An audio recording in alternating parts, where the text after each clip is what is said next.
Good morning and welcome to the February 9th edition of Issues That Matter. And today we have a special show for you, and it's special for a couple of reasons. Number one, and many people don't realize this, but this week is Be Kind to Host Week. And in view of that, and to recognize that, the studio has been kind enough to arrange to have a guest host. And I'm just going to be sitting back here and taking in the information, and there's a lot of good information out there that we're going to be talking about today. But you're not going to be listening to me. You're going to be listening to my guest host, Catherine Wilson. Catherine, welcome back. Thanks, Scott. And I'm happy to be here. For those regular viewers, Catherine is no stranger. She can be strange, but she's no stranger. Truth. But Truth. Catherine, again, welcome back. Thank you. Thanks for having me. Pleasure to have you. Sucker. And our guest today is Dee Clarke. Now, Dee Clarke is an advocate or a spokesperson to deal with an issue that most people either misunderstand it, don't really know that much about it, and because of those two factors, don't know how to handle it. But Dee's going to be talking to us about it, and we're going to be learning a lot. So buckle up, sit back, relax, and take in the information. And Dee, welcome to Issues That Matter. I'm glad to be here. And with that, guess what? I'm going to take a break. So Catherine, take the show. So he's saying he's not going to talk. Yeah. We'll New see. Yorker, right? Impossible.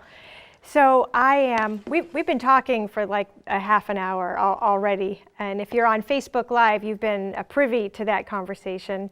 We have Dee Clarke, and in the world of sex trafficking, she is a superstar. She is the fairy godmother to women who are still being trafficked currently, and the ones that are newly coming out. She helps them through that process.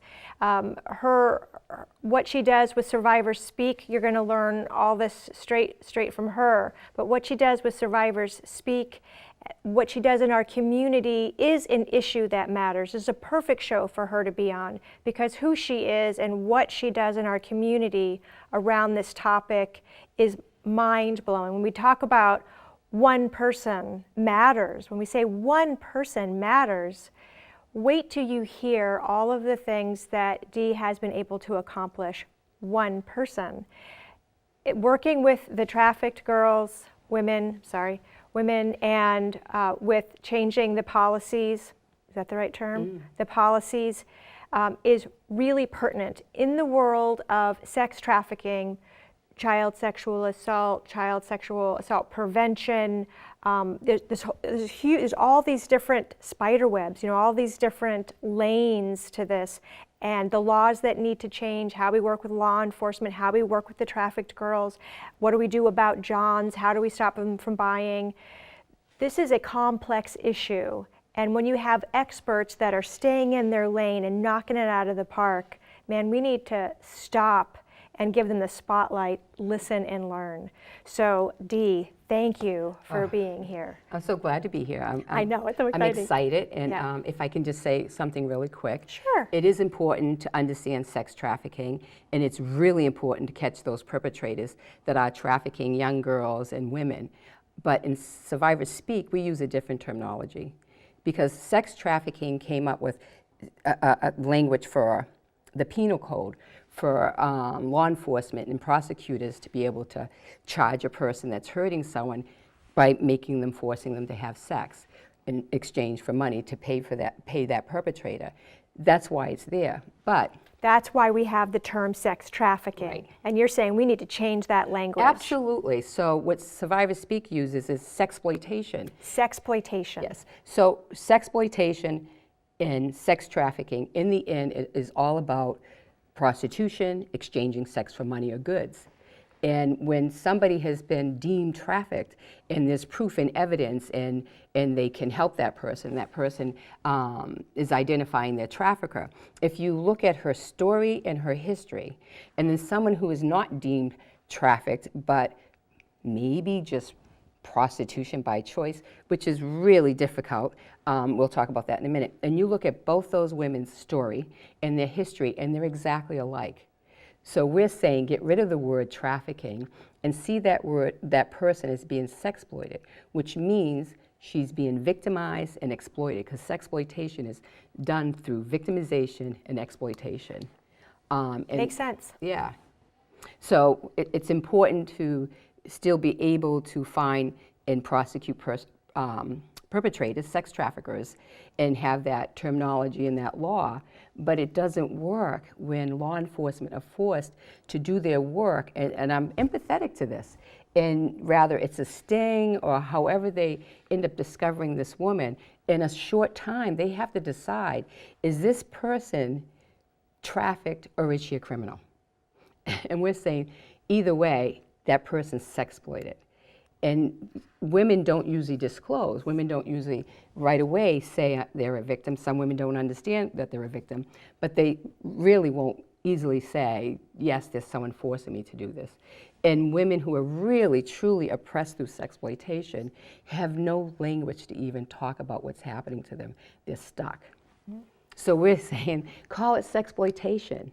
You know, that person, regardless, is being exploited and victimized and deserves some way, some path to come out of that. And the Department of Justice all over the United States has granted different states and providers grants to help that person come out of that life via giving them services and a path out, but not for the... If they're considered sex trafficked, right, not normal prostitution, what right, one would call prostitution. Right. So it's all prostitution. It's all, so we agree with that. It's all, but you're saying in the eyes of the local law enforcement, not federal, yeah, as you were saying. Right. But in our local law, it's sex trafficking and prostitution. Right. And if they're deemed, and the cop has to figure this out right, momentarily, and maybe the woman, she hasn't figured it out for herself. Never mind this police officer trying to in a short amount of time. So if she's deemed sex trafficked, then she has the opportunity for some services. If she's deemed prostitute, she's not. And you're saying that the sexploitation should cover both, so that services are available. Right. And about the federal thing, I wasn't talking about federal state law, but earlier we were talking, and sometimes FBI and Homeland Security have, I don't know how they do it, but they have intel and they've been watching something, and they know when they go do this sting that the woman or girl that they're going to encounter is being pimped, trafficked, whatever you want to call it. And they have all kinds of intel that tells them that. And that victim may or may not disclose. Let's say she doesn't. They still know because they have all that information. So they see her as a victim, and they'll take the time to try to help her and show her that they can help her, compared to not having any of that intel and going on naked eyes of, we saw a post or we saw you on the corner, and them trying to determine it. So I'm going to play devil's advocate a little bit. You got red on, go for it. I'm going for love. It's that one's pink, that's so I'm better. going for February love. I've got dog marks, dog slime, so puppy love. So I can hear people saying, are there really prostitutes, we're just calling that, in the state of Maine? Is prostitution really a thing in Maine? Absolutely. Sex trafficking is prostitution.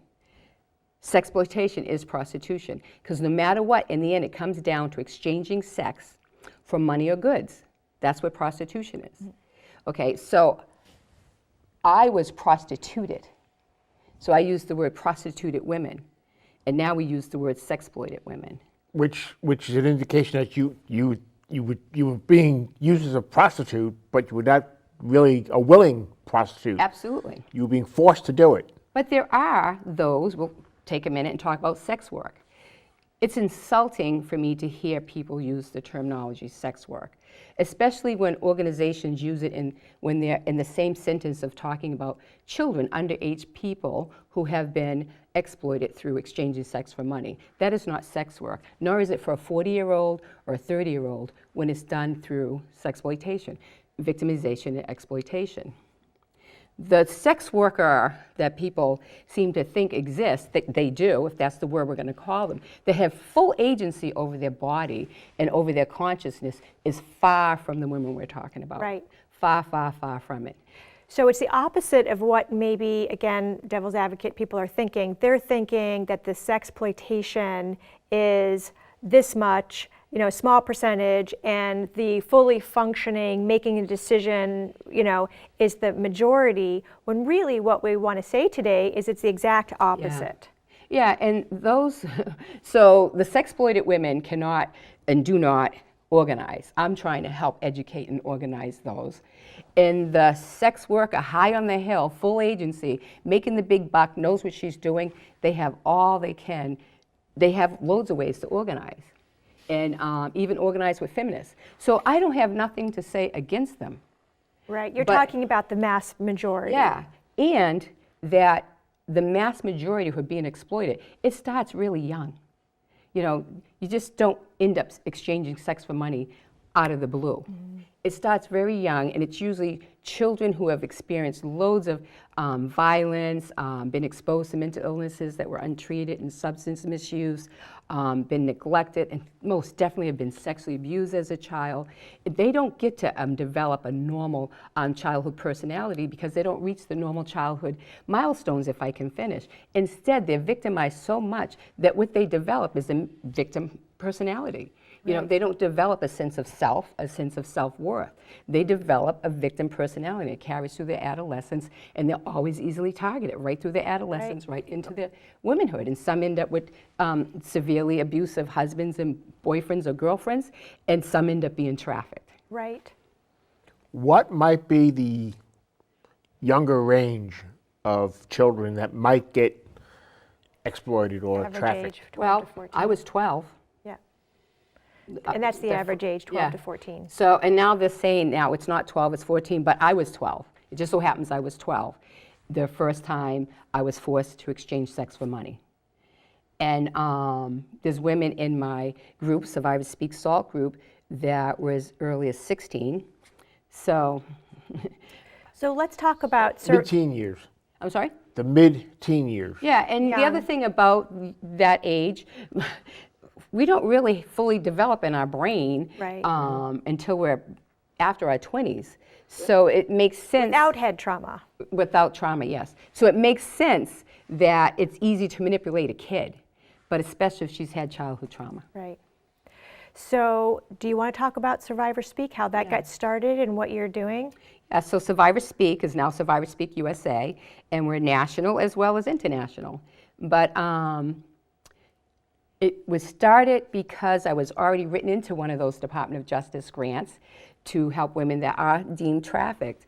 And I did like the work, I liked everything I was doing, except for it was difficult. There were women that couldn't receive help based on what we just talked about. Right. They weren't seen as trafficked, and it's usually because they don't disclose and they don't want to be a witness, or sometimes they did not at that time have a trafficker but was still stuck in the residue of it. So I started Survivor Speak, and I have to read my mission, it's terrible. Yeah, no, and the mission please of do. Survivor Speak is to provide education, advocacy, and mentoring to sexploited people and the communities that serve them in order to ensure sustainable positive changes. So I am advocating and mentoring sexploited women. Some have had pimps, some have had not. And how I do that is through SALT, Survivor Advocacy Leadership Training. And Survivor Advocacy Leadership Training. yes, so they come to workshops twice a month. I've raised money from public speaking and pay a stipend to them. We've just recently received our first grant. They've been coming to this for over a year. They're ready to graduate. Now they're starting the next SALT. They're training the next group. And the way I do that, also I say, Survivor Speak is to provide education, advocacy, and mentoring also to the communities that serve them. So we're at tables that make these decisions, especially public policy as well as private policy. We're at the State House. We're working with other groups of people who do lobbying to make sure we find ways to either amend laws, change laws, or create laws that are really truly going to assist and help the women and children that are being affected by those laws. Right now, the laws that are in place and laws that are coming down the pike the lawmakers aren't really that informed if they're not hearing from us. So there's two parts. How can they hear from us unless we can organize? And it's a very difficult thing from going from recovery to leadership, because recovery can take years. Don't I know? And organizing and educating oneself. So Survivor Speak tries to do that. The other side of that is legislators aren't hearing from us to be informed because there's kind of like a monopoly up there. There's already people doing that work. Most of the time they're doing what needs to be done, and sometimes they're in the way. So the lawmakers... Sometimes they're doing what needs to be done, and sometimes they're in the way. And so they, the best thing they can do is move out of the way and tell the lawmakers, you need to hear from survivors. Yeah. And they don't even have to go find the survivors because Survivor Speak is here. And we are 8 deep of women have recovered or in a recovery process. And then there's the other group, SAC, Survivor Advisory Council. Those are women who still somehow are engaged in this. Engage in this how? Actually, only 2 actually have a pimp, a boyfriend, and the others are still exchanging sex for money because of severe oppression, mental illnesses, substance misuse. But you don't turn them away. No. I love that. So even if they're still participating in that lifestyle, they still have a safe place to go and talk and be and learn. Well, and I have to say 2 things about that.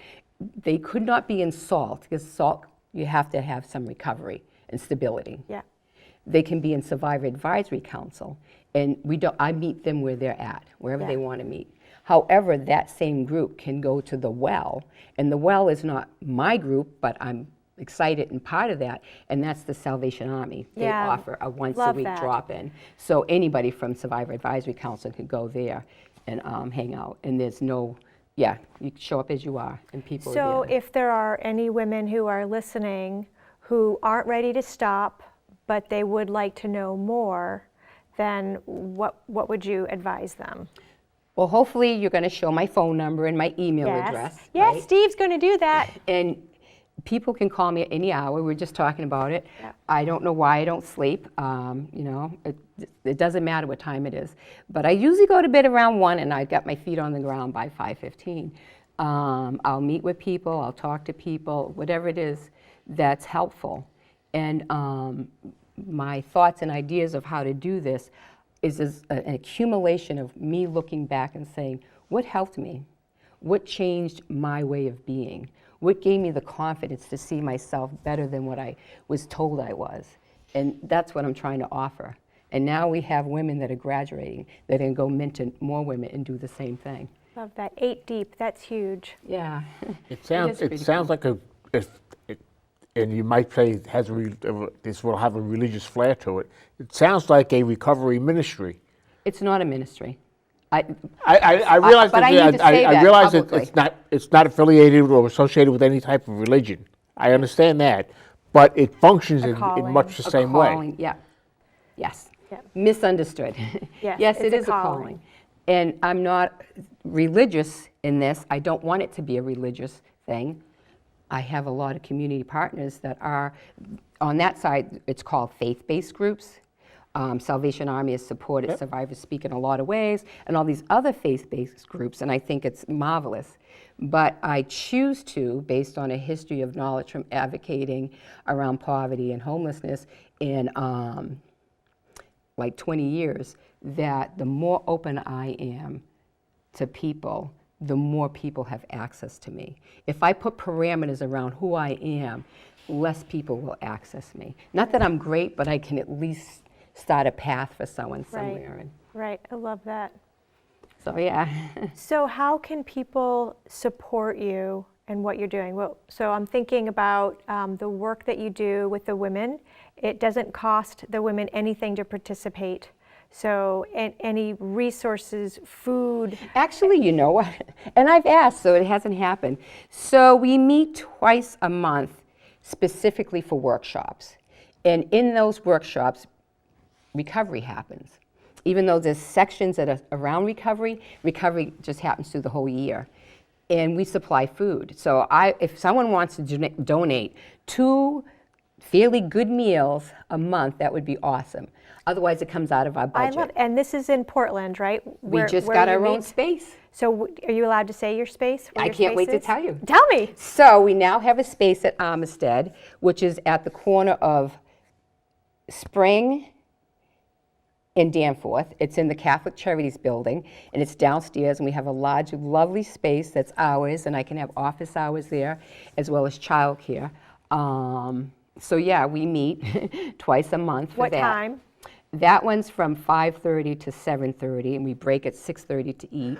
And so it's either I cooked, I bought food, or brought food to prepare. So the restaurateurs in Portland who are listening, if they would like to organize Yeah. and donate 2 meals a month, yeah, right? 2 meals a excellent. month for about Wow. 12 people. Nope, this one is 6 to 7. 6 and the to new 7 group people. starts in March, and so it will be 6. Okay, so 2 meals a month, 6 to 7 people, call it 7, little take home. Oh yeah, I mean, we also feed the person providing childcare.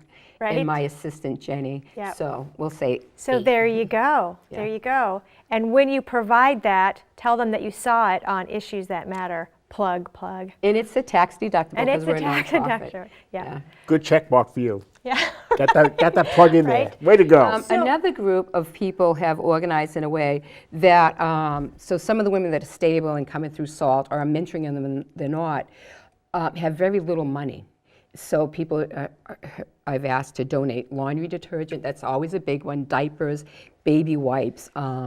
People are donating lots of personal care, shampoo and body wash. And if we ever have an abundance, I always pass it on to either the sober house that just opened up, that's all for women that have been sexploited, or Hope Rising. Love that. So personal items, laundry soap, shampoo, soap, razors, toothbrush, toothpaste, But especially diapers, baby wipes, and laundry. diapers, baby Yeah. wipe, and laundry. Yeah. And through my public speaking or holding educational forums, I've raised money to be able to give women a stipend to come and to not have to worry about transportation and to have a few dollars in their pocket. Yeah. The new recovery program we're getting ready to do, we've met once, is Women in Recovery in a safe house, and we'll be giving them a stipend, but their stipend is in a gift card. Of So like, how much money, so a woman would come to participate in the program? so they receive $50 in a Visa card, and the other group receives a $10 Hannaford cards, and they're really just have no means of anything. They're in a safe house, Yeah. and at least buy cigarettes so they can go down the street and get coffee. But this year we received a grant from Maine Initiative, so I'm really grateful for that. And so for 2018, $10,000, for 2019, Yay. $10,000, and 2020, $5,000. And it cost, now that we've looked at our budget, it cost a little over $8,000 to run Survivor Speak SALT last year. It was probably more than that because I didn't keep track of, Yeah. I did keep track, but I didn't put in the budget for paying for childcare. And we pay for childcare. We have someone that comes and takes care of children. That's So if someone wanted to donate $10,000, that would cover Survivor Speak, the work that you do with SALT for a year. that's awesome. Yeah. Hey, You never know. right? Yeah. Yeah, that's cool. That's wonderful. And the fact that Survivor Speak had this concept of SALT, you know, training and mentoring and educating women on the systems and educating women on victimhood development versus childhood development, which we call pathways into sexploitation, worked. Because now some women are going to graduate from that, and now they're going to actually facilitate the next group. And I'll be in the background being the Love gopher or the cheerleader. So the women are learning, they might still be in and out. Not in SALT. Not in SALT, but I mean in the, what's SAC, the, in Survivor SAC. Advisory Yep, Council. so they might start off there, and then they come in, they've stopped doing that, now they're in SALT, and they have a sisterhood. Well, that would be great. They do have a sisterhood. No one from SAC has become SALT yet. People in SALT, they already had a good amount of recovery mentally, Okay. emotionally, and if they had substances. Not everybody that comes in has substance problem, but everybody that comes in has emotional and mental health Right. issues. So what they're learning from you, at whatever level that they're at, is they're learning they have a sisterhood, they're getting an education on maybe the missing pieces that they didn't get, some opportunities to heal those pieces. Right, exactly also that. to learn how to use Maine's resources, because you're just sort of, you know, I remember when my mom had cancer, I can't imagine her trying to figure out Right. what was available while she was in trauma of finding out she had cancer. Right. You know, Well, like that for an example, just that for an example. Women who are considered trafficked, even if they turn it down, they have a chunk of resources through case management that will connect them to things, right? they don't even know. Right, but if they are deemed trafficked and they get to meet the coordinator, that person can help them a long way Right. to really get stable. Let me just say, most of the women who are graduating from SALT definitely had that assistance. Not all of them, but most of them did. Nice. So it just shows what a difference it made in them becoming stable sooner than not having that. So you're saying that because of the sexploitation and not prostitution, right? Sexploitation, the only two words to really compare in the state right now, what's happening is sexploitation and traffic. The women in SALT that were considered trafficked, that could access that grant money, and the coordinator of it fared way better. Right. And consider, you know, they're stable sooner. Then the person who were just deemed hooker, and then it goes on their record. Yes, Then they try to yes. then they try to get a job. And they get a fine, and they got to it- pay the fine, or they end right. up going to jail, and Because it they stays can't on afford, their record. and it stays on their record. And I don't know if the population understands that when if a John and a woman get arrested, right? They get caught, whatever, and they're arrested. It's not on his record, it's on hers. He can go back to work Right. on Monday, and she's Yeah. got to try to figure out how to, number one, not get beaten up by her pimp because she just lost a night's work. All kinds of right? stuff. It's All just so kinds of- unfair. it really is a domino effect. Right. And I'm glad you brought that up, because Johns do get away with it. And all of my history was from age 12 to 20-ish. I accidentally turned a trick at 21.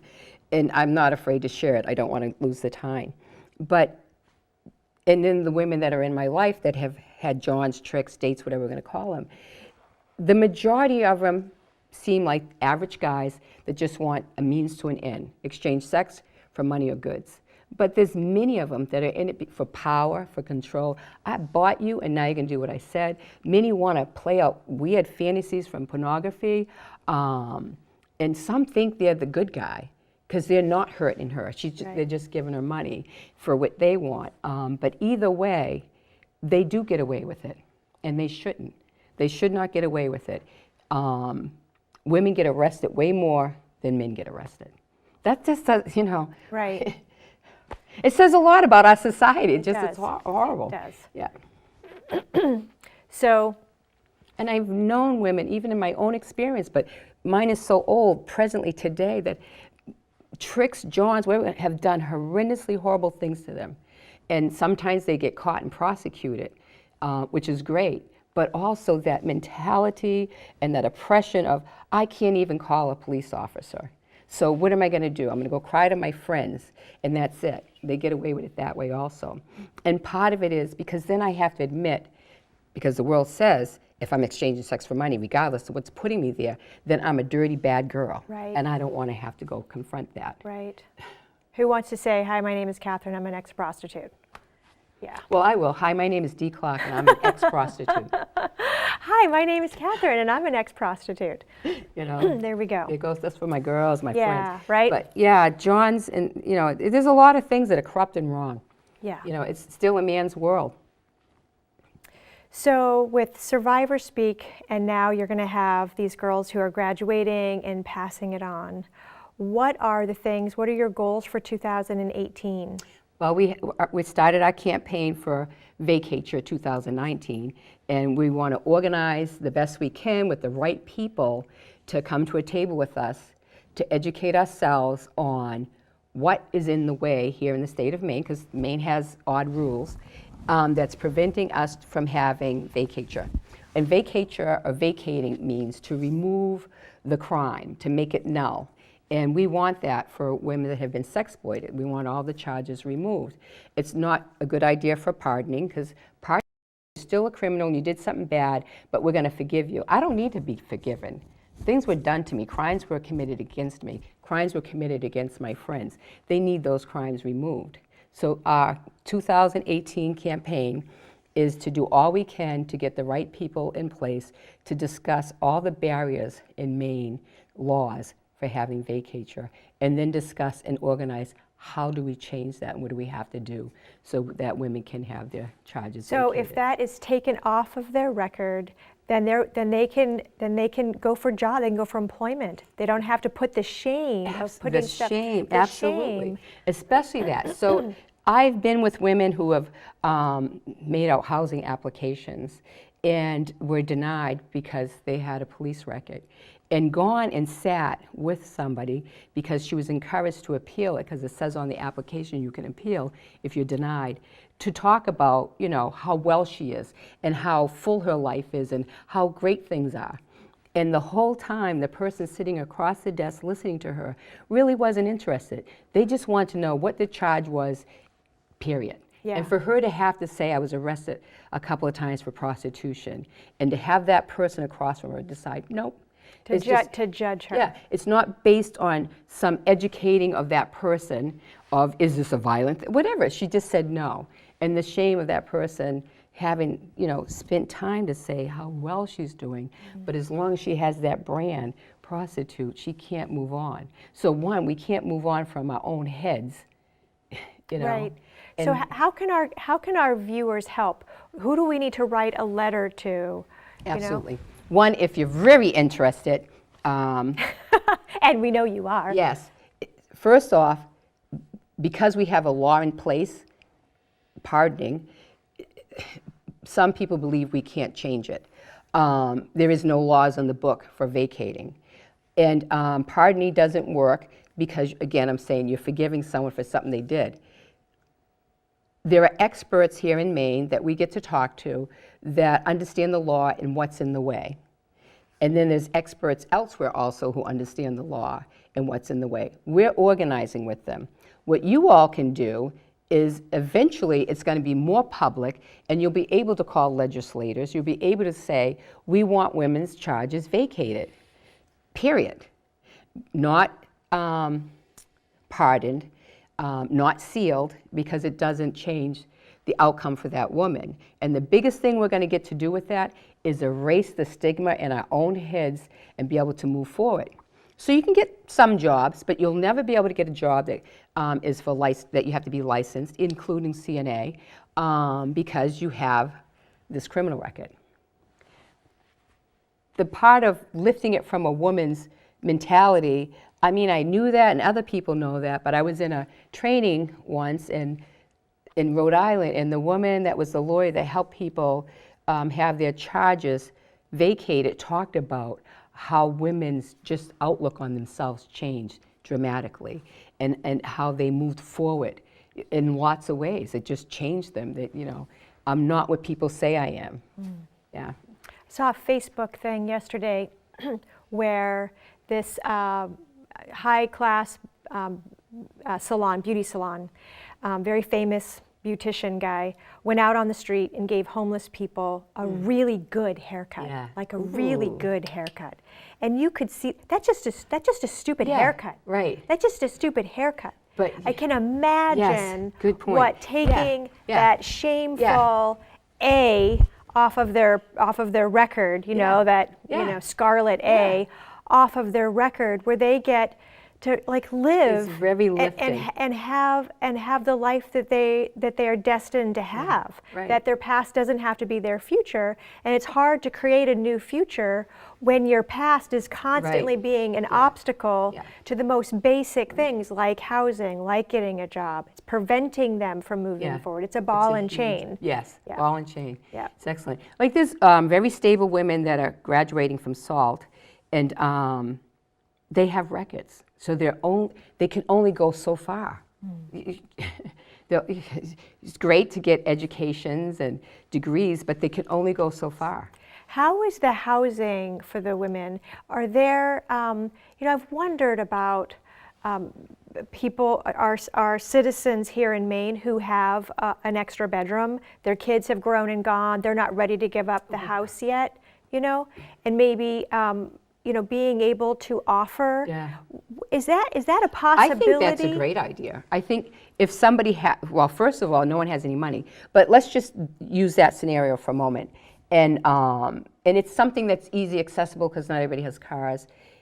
I think it's an excellent idea for that recovered survivor that would just be So like assault. Yeah. So somebody who is entrenched in your program, they've done their, you know, they're not actively going through detox or something. They're really, No, they've had long They've had stability. long stability and they just need a little help. You know, and that's what families do, right? Right. You sort of lift each other up. How many parents do we know that paid for VOTEC school Yeah. or helped a friend Right, get so a loan? that's a good idea.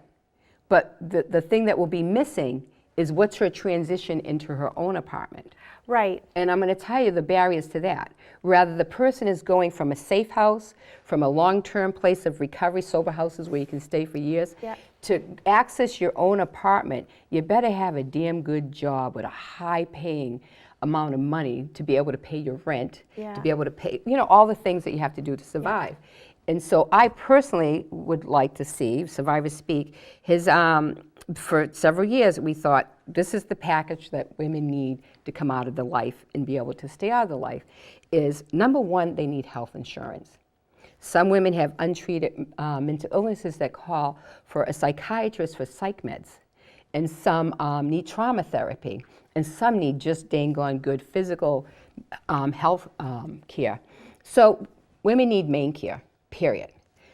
They need some kind of housing voucher or assistance. And definitely voc rehab, like long-term voc rehab to really try on some new jackets, try on new ways of being, try to find out what kind of skills they have. Even if they have to do a time limit for it. But that alone is a good, like, footing. So what about my So psychiatrist I'm going to say friends this one out more there? time. Yeah. Most of the women, but not all, that have come to SALT access that grant, accessed housing, some accessed Maine care, some didn't, but they had that grant to help them access therapists and psychiatrists and meds. They had that footing, Okay. but it's a small percent.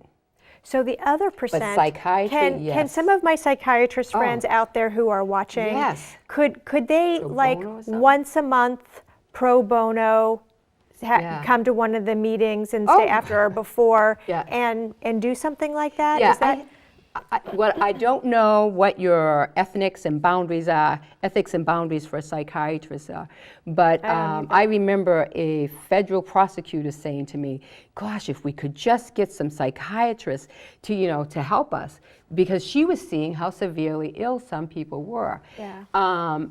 Yes, that would be awesome Yeah. if it's called pro bono, whatever. So that would I take love- on X amount of people. I love the Maine community, and Yeah. I believe if they understand what's going on and what the needs are, they will rise. I just believe that.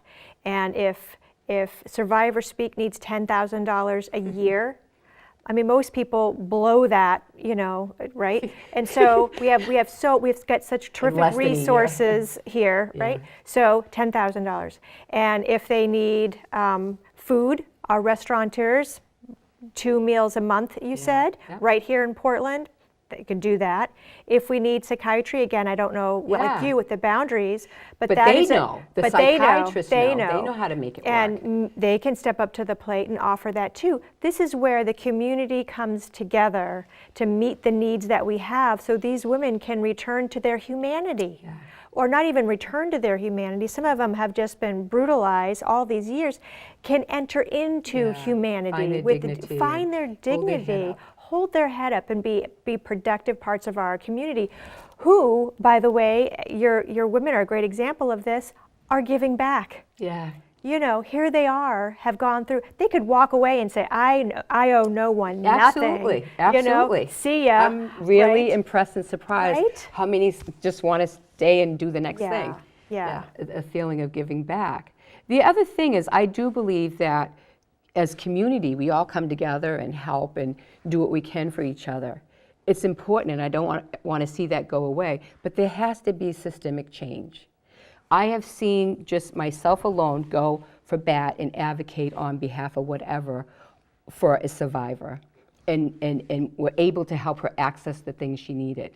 However, the next survivor might not have that advocate to go and just pound and pound and pound and try to advocate on behalf of whatever it is. So if there's systemic changes across the board, what's good for this one survivor is good for this survivor over here too, and the next one, the next one.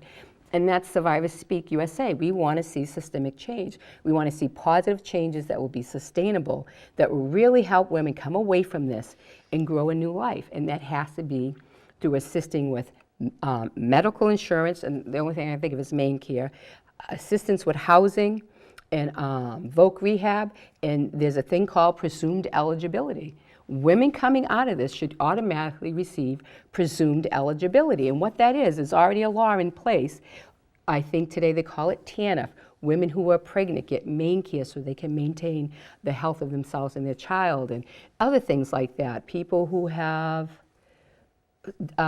disabilities, SSI, SDI, they're considered presumed eligibility. They automatically receive Maine Care. So even if it's a time limit thing, just make it so these women are considered presumed eligible just to get their footing, you know, so they can peel off, rewind, and undo what's happened to them and move on. Love it. Love it. How are we on our time? Just about time to wrap up. So what is your parting words? What is that you haven't said that you'd like to say? What do you want us to know? Oppression is not a choice, it's a lack of opportunity and choice. Sexploitation happens because of oppression. Oppression keeps people in sexploitation. Sexploitation is not sex work, and it is not a choice. It's victimization and exploitation. I was never a sex worker. My friends who are in Survivors Speak and SALT are not sex workers. So flick that word out of the vocabulary and see us for people that have been victimized and exploited from childhood on. My information is on the end of this. Please feel free to contact me, regardless if you're someone that is in the life trying to come out of the life or have nothing to do with it. And if 20 of you wrote a check for $500, that would be the $10,000 for a year of her services. And restaurateurs, please give her a call and feed them some good food, right? Thank you so much. I appreciate it. Thank you. Thank you for being here. Thank you, Kath. Steve, thank you very Love much you. for being on the show. Love you. You made a very good point. You made a number of very good points. Thank you. I'm glad I got to come and here. I hope that people soaked it in and will take action, the right kind of action. Me too. Are you going to do the? You're going to do the one and done thing? I know you're going to. Go ahead. Go ahead. What? All right. Now that you've twisted my arm, no, I am not a fan of being one and done. I don't want you to think that this is your one opportunity for greatness.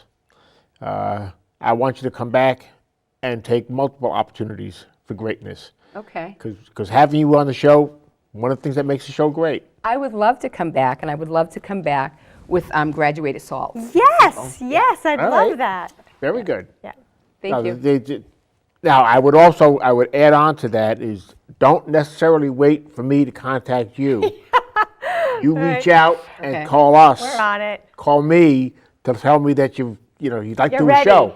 You're I ready. will do that, and I will Cool. figure out how to include the ability to film it and show it to the public when we have our big forum on educating about vacatur. Well, I'm Awesome. sure I'll go and Facebook Live it. Okay, yeah, that would be great. I'm sure we can speak to Steve Poulos, one of the gentlemen who make this magic happen, Okay, yay. and he can work out a way to maybe We've got some have that video come- people. have that come to pass. We got some people. All right, great. Thank you so much. Thank you. Thank you. Catherine, once again, fabulous job. I just sat back here and took a nap. I noticed. I said I'm boring him. I Well, noticed we were that. just like, da, da, da, da, da, da, you know. I did notice though. I said I'm boring him. No, good stuff. Oh my gosh. You know, we could do like 3 hours. Well, folks, I guess you can say that this is a wrap. I think the show is done, and we'll be kind to the people in the production room in there, so they don't have to play any guessing games. But have a great weekend. I think it's a beautiful day out there. I think. It is. All right. It's a beautiful day. I'm not going to argue with these two ladies. No way. Right. Have a great day. Be safe. And Thanks for simplify your watching. life. Bye-bye. Bye. Bye-bye.